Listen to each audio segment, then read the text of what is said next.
Hi everyone, welcome back to the garden. Oh boy.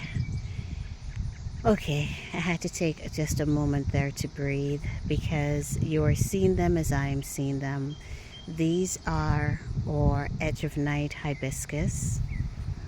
We had a whole wave, I kid you not, we had a whole wave of blooms that lasted, I think it started right at the end of June into July.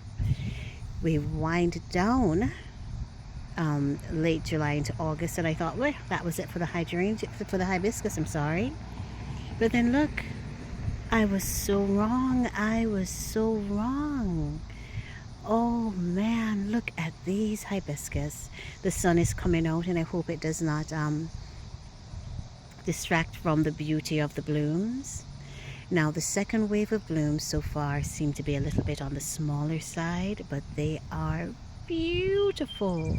And coming close, look. Look at all the buds. Oh my goodness. She is going to give us a show straight through into September. Oh, let me pull back again. I'm so sorry. It looks so good right now. It makes me so happy right now to see them. I was not going to do a walk through the garden, but these guys deserve their moment. Look at this. In the background, that is our black diamond crepe myrtle. Still the jewel of my summer garden, right? Pops out right there once the roses are tired and taking a break and getting ready to give us a fall flush. The black diamonds come in and they just hold it. They hold the garden together. I've got a single bloom from the gladiolas. Oh, it's pretty. Planted in a container. I should have planted her in the ground, and I think we would have had a better show. But still a beautiful flower, right? I'm motivated. I'll probably plant it again next year, and in the ground this time. All right, I'm going to turn you around so that you can see the garden. Not much work was done last week. You are seeing a droopy hydrangea. No, why do I keep saying hydrangea, guys? The droopy hibiscus, the hardy hibiscus in the center of the marigolds.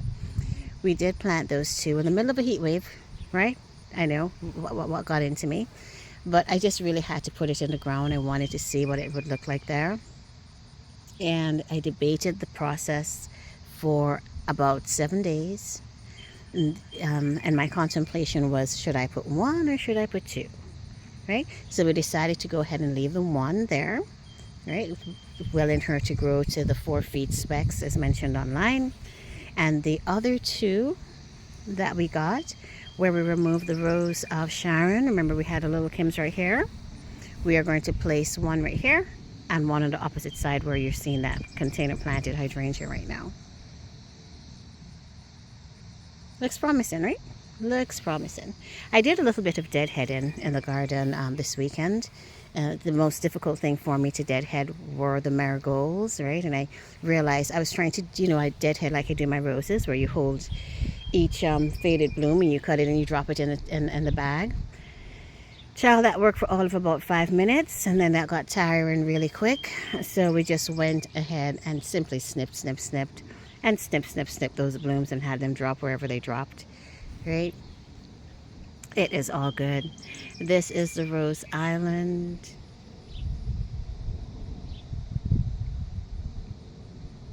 My dapple willow's still struggling.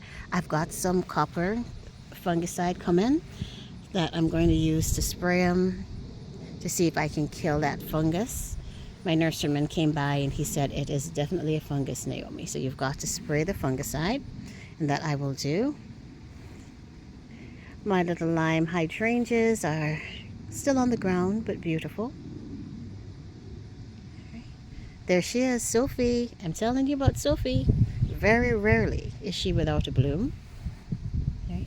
And I want to take you, look at my sweet potato vine, guys. Look at the second, look at it. Woo, look at that. Woo, basket in the sun, Loved every minute of the heat. Every minute of the heat. Right? Let me take you over really quick to our dahlia patch that we are going to be removing. Okay? I know now that these are the ones that I like in terms of the dahlias.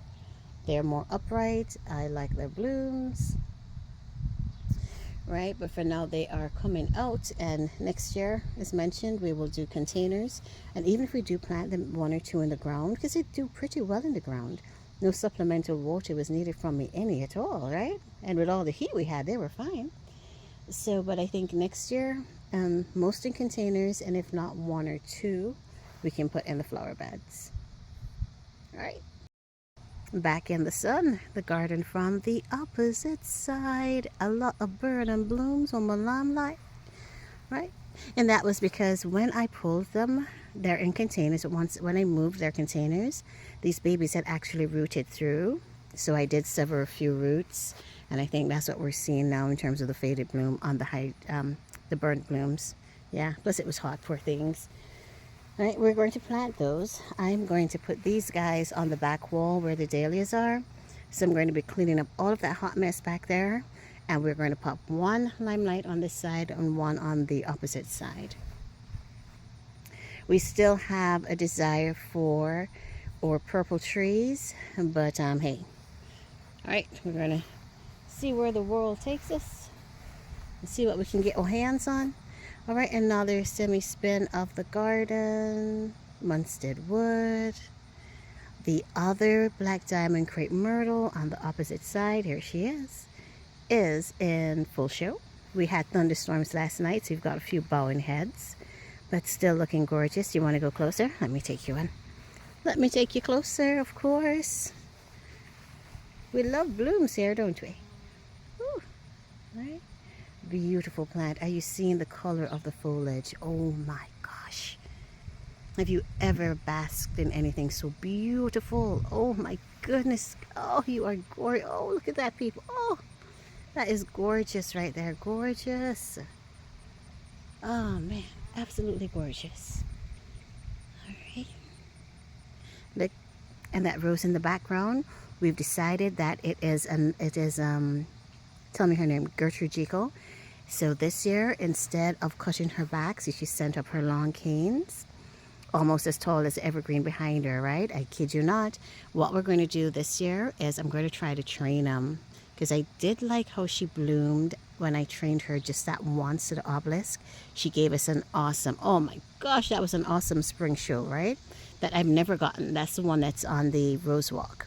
So with these two things, we know for sure it's a climber. We're going to go ahead and train them. And then hopefully they're going to treat us to something cute in the spring. Yeah.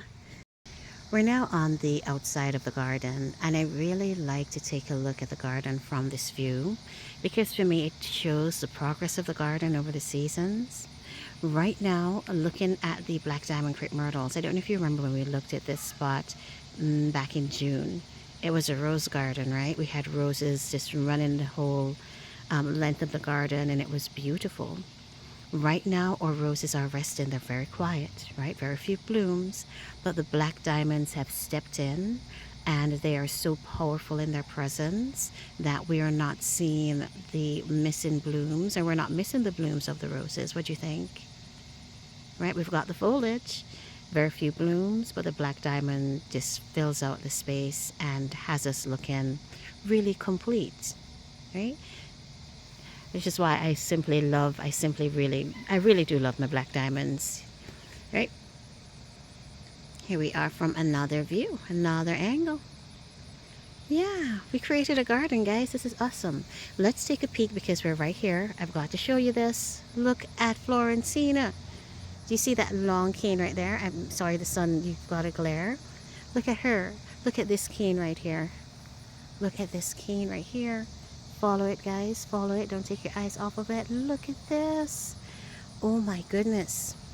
I am going to have to be very creative with training this one, because this one wants to be just a beast in the garden, and I am going to enjoy every minute of her. Isn't she gorgeous?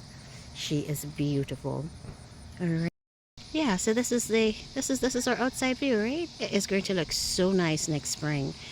You know, that's the one thing I do love about gardening as well, is that you're always looking forward to the next season. Something may not have gone well this year, but then you always look forward to next year, right? You get a chance to do it all over again.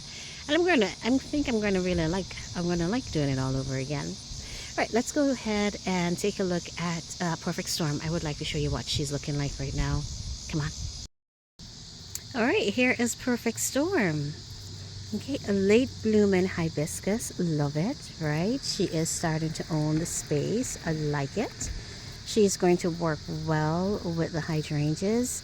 We've now got that limey color of the limelights, and then she's popping us out here with her pink, right? That deep pink color. Love the dark foliage, not as dark as Starry Night that we've just planted in the back garden. I love Starry Night because I love that black foliage, and her blooms are gorgeous. That's the first one. The second one that we looked at after Edge of Night. But Perfect Storm is holding it down now. She is doing her thing, people. All right, gorgeous. Yeah. So here we are. This side of the garden, I think, is complete. We are going to be removing Emily Bronte from the center of those little giant arborvitaes. I'll do it in the spring so that we can pop her in a container. I just don't think that she's needed right there in that space. And she's very upright, and I think it just sort of clutters this section of the garden for me.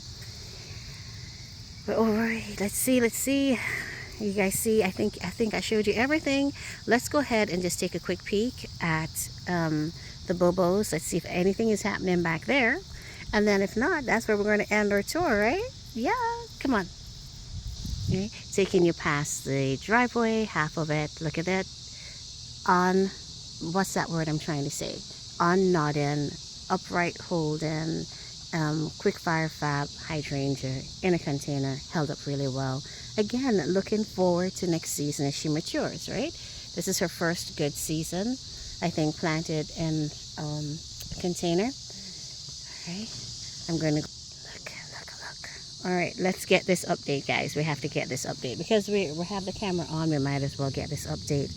Look at Munstead Wood. Look at all the blooms that I have not deadheaded. Right? Look at all those spent blooms. So that shows you what this little fella has been up to. Munstead Wood is going to be a rose next year. Oh, this is beautiful. All right, this is what the rose walk is looking like right now. Turning you around. We've got a lot of work to do in this section. And we'll start here. Oh, I think most of you have been experiencing the heat, right? We're going to get some reprieve from it now, I think, starting next week. So we're going to try to get into the garden to get as much done as possible. This year I want to be a little bit more on top of my fall cleanup and actually want to prepare for spring. I've got a beautiful butterfly. Oh my gosh. I just saw a lovely yellow and black one. Yellow with black stripes. And I've got this whole one. Oh, she moved. Oh, come on. Do you see her? Oh, stop it. It is so nice when you've got a garden and you start seeing butterflies and bees. It makes you feel like you really got a healthy environment going on here, right? It really does. Okay, so back to what I was saying. We're going to try to get really on top of a fall cleanup this year. And it's going to be more of a fall cleanup / spring prep.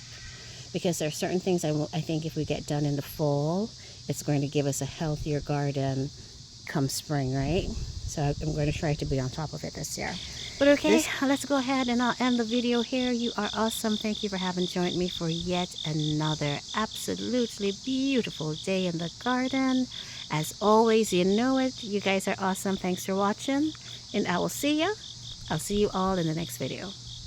Bye, guys.